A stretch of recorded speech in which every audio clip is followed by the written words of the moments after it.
নমস্কার বন্ধুরা, আমি সুশোভন। আপনারা দেখছেন আপনাদের প্রিয় চ্যানেল অদ্ভুত অথচ বাস্তব। বিগত 60 ঘন্টা ধরে করাচির মাসরুর এয়ারবেস এবং রাওয়ালপিন্ডির নূর খান এয়ারবেসে একের পর এক ভারী মিলিটারি কার্গো প্লেন ল্যান্ড করেছে।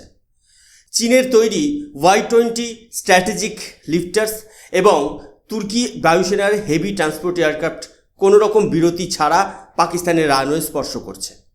কিন্তু আসল সত্যটা এখানে নয়। আসল রহস্য লুকিয়ে আছে এই সুবিশাল অস্ত্র সম্ভারের অর্থায়নে। পাকিস্তান নামের যে রাষ্ট্রটি ঋণের বোঝার নিচে পিষ্ট, তাদের এই বিপুল পরিমাণ অস্ত্র কেনার কোনো আর্থিক সামর্থ্য নেই। এই সম্পূর্ণ অপারেশনের আর্থিক মূলধন যোগাচ্ছে রিয়াদ অর্থাৎ সৌদি আরবিয়া। সাম্প্রতিক মক্কা জয়েন্ট ডিফেন্স এগ্রিমেন্ট কার্যকর হওয়ার পর মধ্যপ্রাচ্যের পেট্রোডলার এবং চীনের ড্রোন এবং তুর্কি ফাইটার জেটের প্রযুক্তির সাথে যুক্ত হয়ে পাকিস্তান সেনাবাহিনীর হাতে তুলে দেওয়া হচ্ছে। কিন্তু ভারতের কৌশলগত কূটনীতি এবং সার্বভৌম নিরাপত্তার স্বার্থে নতুন দিল্লির তরফ থেকে বহু আগেই এমন এক মাস্টার স্ট্রোক দেওয়া হয়ে গেছে যার কোনো জবাব ইসলামাবাদ, বেজিং বা আঙ্কারার কাছে নেই। আজ এই ভিডিওতে আমরা কোনো সাধারণ খবর পরিবেশন করব না, বরঞ্চ চোখের সামনে ঘটে চলা এক মহাভৌগোলিক চালের আসল সত্য উন্মোচন করব। তবে মূল বিশ্লেষণে প্রবেশ করার আগে আপনাদের কাছে 3টি মৌলিক প্রশ্ন রাখছি। 1. যখন ভারত ও চীনের সীমান্ত উত্তেজনা এবং পাকিস্তানের সাথে ছায়াযুদ্ধ একসাথে উত্তপ্ত হচ্ছে, ঠিক তখনই কেন চীন ও তুর্কি তাদের সবথেকে আধুনিক মিলিটারি হার্ডওয়্যার পাকিস্তানে পাঠাচ্ছে? 2. সৌদি আরবের বিপুল অর্থায়ন, তুর্কি প্রযুক্তি এবং চীনের সমরাস্ত্র কি সত্যিই পাকিস্তানের হাতে এসে ভারতের বিরুদ্ধে একটি প্রতিরোধ শক্তি গড়ে তুলতে পারবে, নাকি এর পেছনে লুকিয়ে আছে এক বিরাট ইন্টার অপারেবিলিটি সফটওয়্যার লোচা? 3 এবং সবচেয়ে বড় প্রশ্ন, ভারতের সার্বিক নিরাপত্তা, শিলিগুড়ি করিডর বা চিকেন স্নেকের সুরক্ষা এবং সমগ্র দক্ষিণ এশিয়ায় শান্তি স্থাপন করার জন্য কেন এই মুহূর্তে পিওকে অর্থাৎ পাকিস্তান অধিকৃত কাশ্মীর সম্পূর্ণভাবে দখল করা ভারতের পক্ষে অপরিহার্য হয়ে পড়ছে?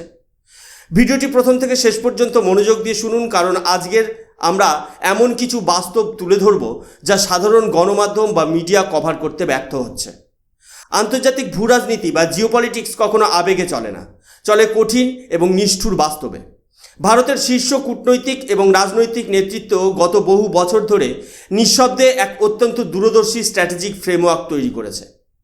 বৈশ্বিক শক্তি সমীকরণে যার নাম দেওয়া হয়েছে ইন্দো আব্রাহামিক কোয়ালিশন বা সংক্ষেপে I2U2 ইকোনমিক ব্লক, যেখানে ভারত, ইউএই এবং ইসরায়েল একত্রিত হয়ে এক অপ্রতিরোধ্য অক্ষ গড়ে তুলেছে।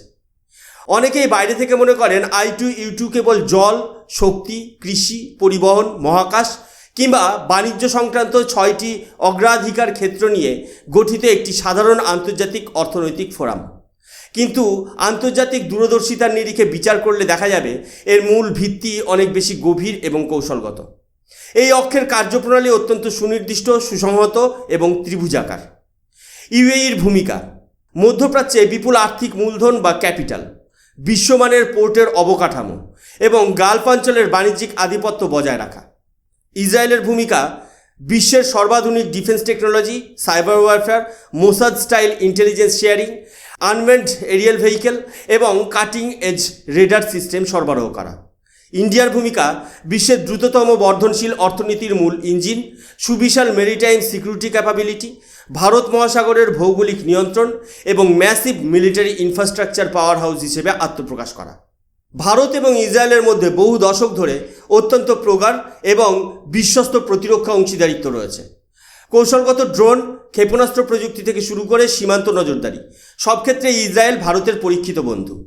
আর সেই সমীকরণের সাথে যখন ইউএইর মতো কৌশলগতভাবে প্রভাবশালী এবং প্রগতিশীল আরব রাষ্ট্র যুক্ত হয়, তখন মধ্যপ্রাচ্য এবং পুরো ভারত মহাসাগরীয় অঞ্চলের রাজনৈতিক নকশাটাই আমূল বদলে যায়।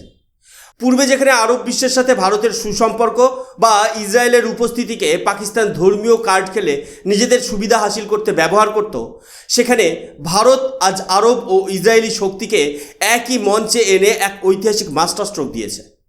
ভারত এই ত্রিমুখী অক্ষের মাধ্যমে আরব সাগর, বাবেল মানদেব প্রণালী এবং পশ্চিম এশিয়ার বুকে নিজের জাতীয় নিরাপত্তাকে এমন এক উচ্চতায় নিয়ে গেছে যেখানে ভারত সাগরে, ভারতের সমুদ্র সীমায় বা বাণিজ্যিক রুটে কোনো শত্রুভাবাপন্ন শক্তি ভারতের সামরিক আধিপত্যকে সরাসরি চ্যালেঞ্জ জানানোর দুঃসাহস দেখাতে পারে না।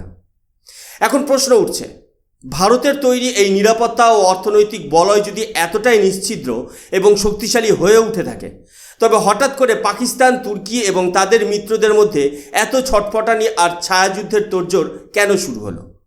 ভারতের এই ঐতিহাসিক কূটনৈতিক সাফল্য এবং ইসরায়েল ও ইউএইর সাথে নয়াদিল্লির অভূতপূর্ব ঘনিষ্ঠতা দেখে প্রতিপক্ষ শিবিরে আতঙ্ক তৈরি হওয়া একেবারেই স্বাভাবিক ছিল। বিশেষ করে মধ্যপ্রাচ্যের প্রভাবশালী রাজনৈতিক শক্তি সৌদি আরবিয়া যখন দেখল যে গালফ অঞ্চলের ভৌগোলিক, বাণিজ্যিক ও কূটনৈতিক কেন্দ্রে ইউএই এবং ভারতের জোট একচেটিয়া আধিপত্য বিস্তার করছে, তখন সৌদি ক্রাউন প্রিন্স মোহাম্মদ বিন সালমান নিজেকে এই লড়াইয়ে পিছিয়ে রাখতে চাননি। তিনি বেশ ভালোভাবেই অনুধাবন করেছিলেন যে ভারত যদি অর্থনৈতিক ও প্রতিরক্ষা বলয়ে কেবল ইউএইর দেখে ঝুঁকে পড়ে, তবে আন্তর্জাতিক ক্ষেত্রে রিয়াদের প্রভাব অনেকটাই ক্ষুণ্ণ হয়ে যাবে। এরই সরাসরি ফলশ্রুতি হিসেবে জন্ম নেয় তথাকথিত মক্কা জয়েন্ট ডিফেন্স এগ্রিমেন্ট, যা আদতে ভারত, ইসরায়েল ও ইউএইর অক্ষকে কাউন্টার করার জন্য তৈরি করা একটি ন্যাটো স্টাইলের সামরিক চুক্তি। এই ত্রিভুজাকার জোটে মূলত একত্রিত হয়েছে তিনটি রাষ্ট্র: সৌদি আরবিয়া, তুর্কি এবং পাকিস্তান। একটু গভীরভাবে খতিয়ে দেখলে বোঝা যাবে এই প্রতিপক্ষ জোটটি ঠিক কীভাবে কাজ করছে। সৌদি আরবিয়া এই অক্ষের মূল অর্থনৈতিক ভিত্তি বা ক্যাশ কাউ। বিপুল পেট্রোডলার ও ফান্ডিংয়ের মাধ্যমে সামরিক কেনাকাটার নগদ অর্থ সরবরাহ করাই হলো রিয়াদের প্রধান কাজ। তুর্কি এবং চায়না এরা হলো প্রযুক্তির সরবরাহকারী। ড্রোন প্রযুক্তি, ক্ষেপণাস্ত্র ব্যবস্থা, স্টেলথ এয়ারক্রাফট টেকনোলজি এবং মিলিটারি অ্যাভিওনিক্স সামরিক বাজারে সরবরাহ করে পাকিস্তানের অস্ত্রাগারকে সমৃদ্ধ করাই বেজিং ও আঙ্কারার কাজ। পাকিস্তান এই সমীকরণে পাকিস্তান হলো কেবল একটি ভাড়াটে সামরিক শক্তি। নিজেদের দেউলিয়া অর্থনীতিকে টিকিয়ে রাখতে তারা তাদের মানব সম্পদ অর্থাৎ সৈন্যবাহিনী ও কৌশলগত ভৌগোলিক অবস্থানকে এই বিশ্বশক্তির লড়াইয়ে ঘুঁটি হিসেবে ব্যবহার হতে দিচ্ছে। এখানে আরও একটি বিপজ্জনক অক্ষ গড়ে উঠছে, যা সাধারণ মিডিয়ার নজর এড়িয়ে যাচ্ছে। গত 4-5 বছরে তুর্কি তাদের উচ্চাকাঙ্ক্ষী পঞ্চম প্রজন্মের ফাইটার জেট প্রজেক্ট কান এর ডেভেলপমেন্টে পাকিস্তান এয়ারফোর্সের 200-র বেশি এয়ারোনটিক্যাল ইঞ্জিনিয়ারকে সরাসরি অন্তর্ভুক্ত করেছে। কিন্তু প্রশ্ন হলো, আঙ্কারা কেন হঠাৎ করে ইসলামাবাদকে নিজেদের সবচেয়ে গোপন ও উচ্চমানের এয়ারোস্পেস প্রজেক্টে যুক্ত করলো? এর কারণ হলো, পুরো মুসলিম বিশ্বের মধ্যে কেবল পাকিস্তানের সামরিক বাহিনীর কাছেই চীনের বিমান প্রস্তুতকারী সংস্থাগুলোর সাথে দীর্ঘদিন কাজ করার দৌলতে এয়ারোনটিক্যাল ম্যানুফ্যাকচারিংয়ের কিছুটা ব্যবহারিক অভিজ্ঞতা রয়েছে।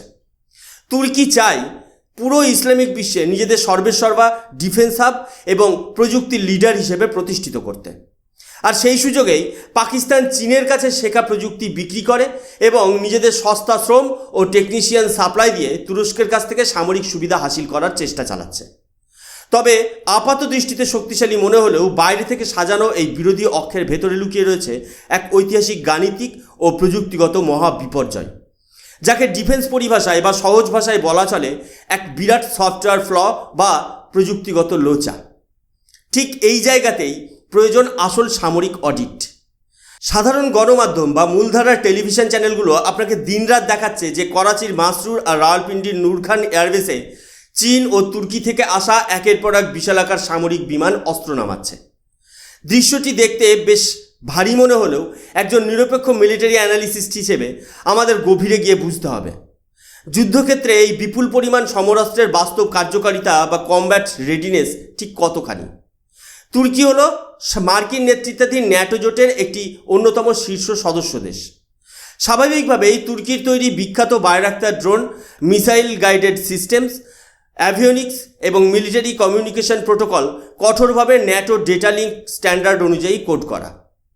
পশ্চিমী সামরিক কৌশলে এই ধরনের সফটওয়্যার এবং এনক্রিপশন প্রোটোকলের মূল উদ্দেশ্যই হল চীন ও রাশিয়ার রেডার, এয়ার ডিফেন্স এবং মিসাইল আর্কিটেকচারকে শত্রু হিসেবে চিহ্নিত করে সেগুলোকে জ্যাম ও ধ্বংস করা। ঠিক এর বিপরীত মেরুতে অবস্থান করছে চীনা প্রযুক্তি। চীন যে সমস্ত আধুনিক সামরিক সমরাস্ত্র পাকিস্তানকে সরবরাহ করছে, যেমন Y-20 strategic transport, J-10C multirole fighter কিংবা HQ-9 এয়ার ডিফেন্স সিস্টেম, এগুলোর সম্পূর্ণ software architecture, real time sensor data এবং অপারেটিং সিস্টেম তৈরি হয়েছে অ্যান্টি-ন্যাটো বা পশ্চিমী প্রযুক্তির প্রতিরোধক হিসেবে। এখন প্রশ্ন ওঠে, পাকিস্তান কিভাবে একটি যুদ্ধকালীন পরিস্থিতিতে ন্যাটো স্ট্যান্ডার্ড ডেটা লিঙ্কের সাথে চাইনিজ মিলিটারি অপারেশন সিস্টেমকে একই সাথে ইন্টার অপারেটিং বা লিঙ্ক আপ করবে? আধুনিক সাইবার ও মিলিটারি নেটওয়ার্কিংয়ের ইতিহাসে আজও এমন কোনো সফটওয়্যার ইঞ্জিনিয়ার বা কোডার জন্মায়নি যিনি সম্পূর্ণ বিপরীতমুখী দুটি সামরিক অপারেটিং সিস্টেমকে একসাথে লিঙ্ক করে একটি সমন্বিত ব্যাটেল ম্যানেজমেন্ট নেটওয়ার্ক তৈরি করতে পারবেন। পাকিস্তান যদি যুদ্ধক্ষেত্রে এই দুটি সম্পূর্ণ পৃথক প্রযুক্তিকে আলাদা আলাদাভাবে বা বিচ্ছিন্নভাবে পরিচালনা করতে চায়, তবে সেক্ষেত্রে তৈরি হবে এক চরম সমন্বয়হীনতা, ওন গোল বা ফ্রেন্ডলি ফায়ারের ঝুঁকি। চীনা এয়ার ডিফেন্স সিস্টেম তুর্কি ড্রোনের সিগন্যালকে ন্যাটো প্রোটোকলের কারণে শত্রু বিমান হিসেবে শনাক্ত করতে পারে। ভারতীয় বিমান বাহিনী এবং ডিআরডিওর নিজস্ব প্রযুক্তিতে তৈরি আধুনিক ইলেকট্রনিক ওয়ারফেয়ার স্যুট এবং অ্যান্টি জ্যামিং কাউন্টার মিজার প্রযুক্তি পাকিস্তানের এই বেমানান নেটওয়ার্ক সিগন্যালকে মুহূর্তের মধ্যে ট্র্যাক করে অচল করে দিতে সক্ষম।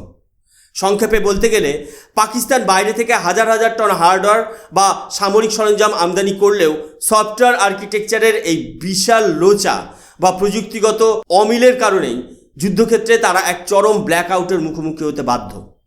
এই সম্পূর্ণ জিওপলিটিক্যাল ক্যানভাসকে সামনে রেখে এবার আসি আমাদের মূল বক্তব্যে। কেন এই মুহূর্তে পাকিস্তান অকুপাইড কাশ্মীর বা পিওকে ভারতের সুরক্ষার জন্য অবিলম্বে পুনরুদ্ধার করা প্রয়োজন?